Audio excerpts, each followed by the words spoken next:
اعوذ باللہ من الشیطان الرجیم بسم اللہ الرحمن الرحیم۔ ناظرین، آج ہمارا ٹاپک ہے خواتین بے پردگی سے اجتناب کریں۔ تو ویڈیو شروع کرتے ہیں۔ شروع کرنے سے پہلے آپ سے گزارش ہے ہمارے چینل کو سبسکرائب کریں، لائک کریں، شیئر کریں اور اپنی رائے کا اظہار کمنٹ سیکشن میں ضرور کریں۔ تو شروع کرتے ہیں آج کی ویڈیو۔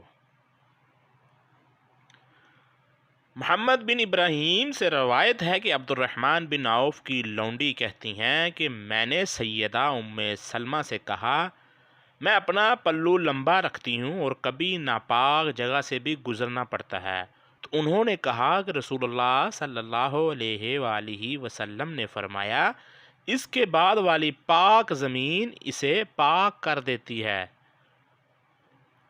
فوائد: نبی کریم صلی اللہ علیہ وآلہ وسلم کے عہد مبارک کی خواتین پردہ کرنے کا خوب اہتمام کرتی تھیں، حتیٰ کہ اپنے پاؤں تک ڈانپتی تھیں۔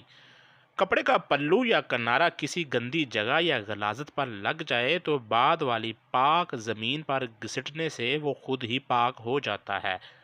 اس طرح اگر جوتے کو بھی کہیں گندگی لگ جائے تو پاک مٹی پر چلنے سے بھی وہ پاک ہو جاتا ہے۔ اس بارے میں خواہ مخواہ شکوک و شبہات اور وسوسوں میں پڑنے کی ضرورت ہی نہیں۔ کپڑے کو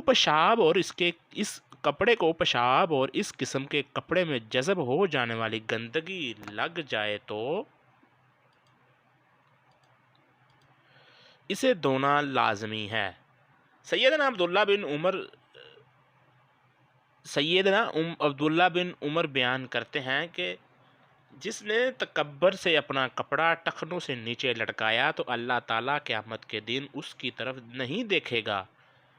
ام سلمہ رضی اللہ تعالی عنہا نے کہا، عورتیں اپنے پلو کا کیا کریں؟ آپ صلی اللہ علیہ وآلہ وسلم نے فرمایا، ایک بالش لٹکا لیں۔ کہنے لگی، تب تو ان کے پاؤں ظاہر ہو جائیں گے۔ آپ نے فرمایا، ایک ہاتھ لٹکا لیں، اس سے زیادہ نہ لٹکائیں۔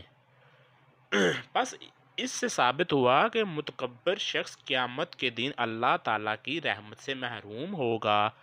تکبر کی بدترین صورت یہ ہے کہ انسان حق بات واضح ہو جانے کے بعد بھی ٹھکرا دے اور لوگوں کو اپنے سے کم تر سمجھے۔ خواتین کو اپنے جسم کو چھپانے کے لیے ممکنہ حد تک کے کپڑے کو لٹکا لینا